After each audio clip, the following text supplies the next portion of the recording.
प्रधानमंत्री लोकसभा अनेक वरिष्ठ महानुभाव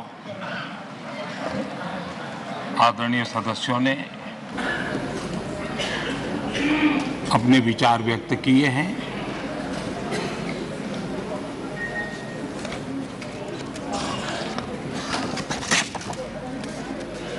करीब सभी के विचार मुझ तक विस्तार से पहुंचे भी हैं। मैंने स्वयं भी कुछ भाषण सुने भी हैं। आदरणीय अध्यक्ष जी, देश की जनता ने हमारी सरकार के प्रति बार बार जो विश्वास जताया है, मैं आज देश के कोटि कोटि नागरिकों का आभार व्यक्त करने के लिए उपस्थित हुआ हूं।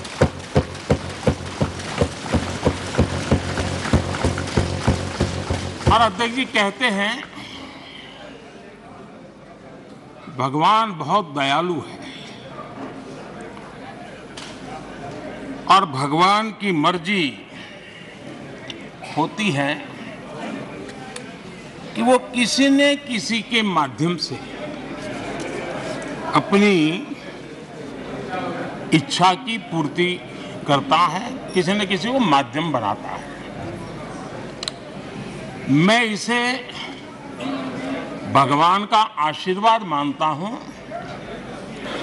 कि ईश्वर ने विपक्ष को सुझाया और वो प्रस्ताव लेकर आए।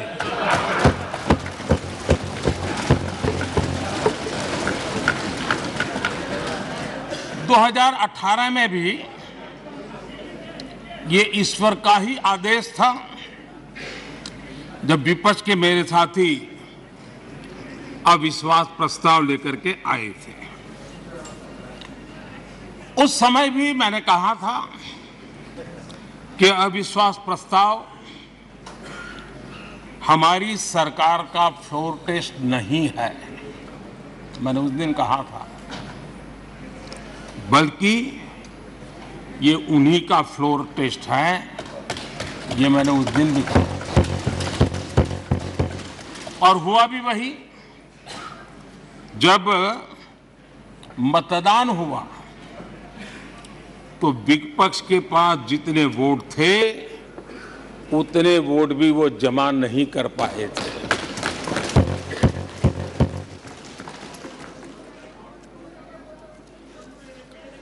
और इतना ही नहीं, जब हम सब जनता के पास गए तो जनता ने भी पूरी ताकत के साथ इनके लिए नो कॉन्फिडेंस घोषित कर दिया। और चुनाव में एनडीए को भी ज्यादा सीटें मिली और भाजपा को भी ज्यादा सीटें मिली। यानी एक तरह से विपक्ष का अविश्वास प्रस्ताव हमारे लिए शुभ होता है।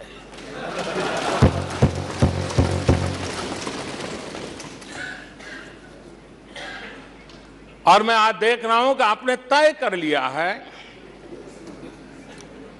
कि एनडीए और बीजेपी 2024 के चुनाव में पुराने सारे रिकॉर्ड तोड़ करके भव्य विजय के साथ जनता के आशीर्वाद से वापस आएंगे। आदरणीय अध्यक्ष जी, विपक्ष के प्रस्ताव पर यहां 3 दिनों से अलग अलग विषयों पर काफी चर्चा हुई है। अच्छा होता कि सत्र की शुरुआत के बाद से ही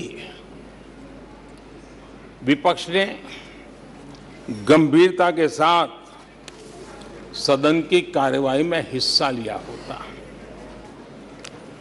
बीते दिनों इसी सदन ने और हमारे दोनों सदन ने जनविश्वास बिल,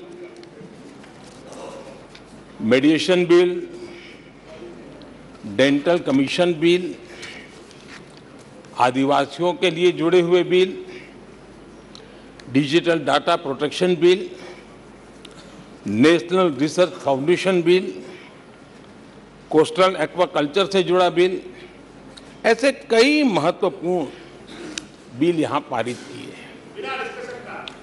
और ये ऐसे बिल थे जो हमारे फिशरमैन के हक के लिए थे और उसका सबसे ज्यादा लाभ केरल को होना था और केरल के सांसदों से ज्यादा अपेक्षा थी कि ऐसे बिल पर तो अच्छे ढंग से हिस्सा लेते, लेकिन राजनीति उन पर ऐसी हावी हो चुकी है कि उनको फिशरमैन की चिंता नहीं है। यहां नेशनल रिसर्च फाउंडेशन का बिल था, देश की युवा शक्ति के आशा आकांक्षाओं के लिए एक नई दिशा देने वाला बिल था। हिंदुस्तान को एक साइंस पावर के रूप में भारत कैसे उभरे, वैश्विक दीर्घदृष्टि के साथ सोचा गया था। उससे भी आपका इतराज। डिजिटल डाटा प्रोटेक्शन बिल, ये बिल अपने आप में देश के युवाओं के जज्बे में जिस बात आज प्रमुखता से है उससे जुड़ा हुआ था। आने वाला समय टेक्नोलॉजी ड्रिवन है। आज डाटा को एक प्रकार से सेकंड ऑयल के रूप में, सेकंड गोल्ड के रूप में माना जाता है। उस पर कितनी गंभीर चर्चा की जरूरत थी, लेकिन राजनीति आपके लिए प्राथमिकता थी। कई ऐसे बिल थे जो गांव के लिए, गरीब के लिए, दलित के लिए, पिछड़ों के लिए, आदिवासी के लिए, उनके कल्याण की चर्चा करने के लिए थे, उनके भविष्य के साथ जुड़े हुए थे। लेकिन इसमें इन्हें कोई रुचि नहीं है। देश की जनता ने जिस काम के लिए उनको यहां भेजा है, उस जनता का भी विश्वासघात किया गया है।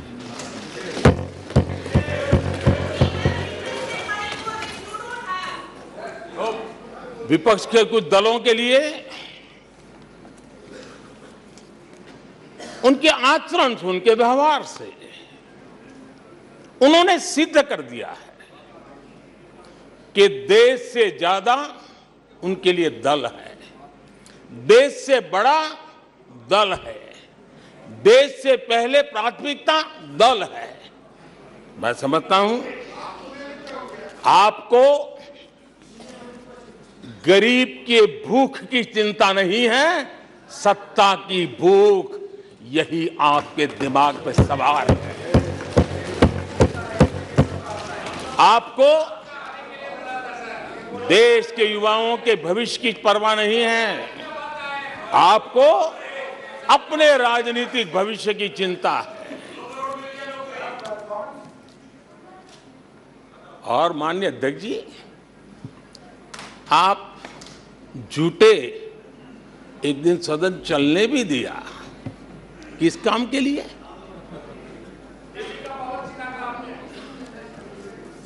आप झूठे तो अविश्वास प्रस्ताव पर झूठे और अपने कट्टर भ्रष्ट साथी उनकी शर्त पर मजबूर होकर के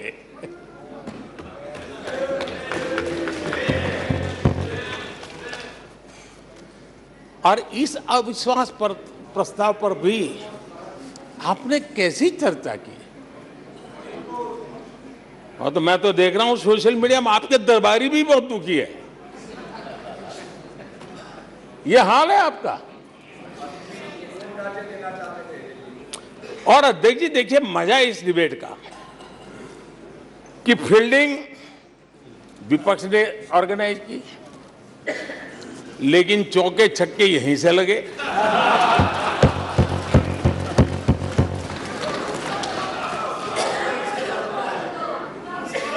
और विपक्ष नो कॉन्फिडेंस मोशन पे नो बॉल पर ही करता आगे चलता जा रहा है।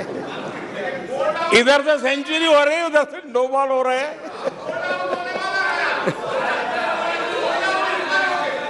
अध्यक्ष जी, मैं हमारे विपक्ष के साथियों से यही कहूंगा कि आप तैयारी करके क्यों नहीं आते जी? थोड़ी मेहनत कीजिए। और मैंने 5 साल दिया आपको मेहनत करने के लिए। 18 में कहा था कि 23 में आप आना, जरूर आना। 5 साल भी नहीं कर पाए आप लोग। क्या हाल है आप लोगों का, क्या दारिद्र्य है।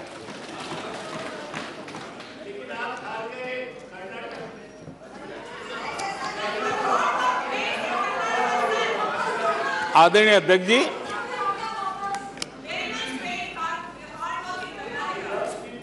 विपक्ष के हमारे साथियों को दिखास की, छपास की बहुत इच्छा रहती है, पर स्वाभाविक है। लेकिन आप ये मत भूलिए कि देश भी आपको देख रहा है। आपके एक एक शब्द को देश गौर से सुन रहा है। लेकिन हर बार देश को आपने निराशा के सिवाय कुछ नहीं दिया है। और विपक्ष के रवैये पर भी मैं कहूंगा, जिनके खुद के बही खाते बिगड़े हुए हैं, जिनके बही खाते खुद के बिगड़े हुए हैं, वो भी हमसे हमारा हिसाब लिए फिरते हैं। माननीय अध्यक्ष जी,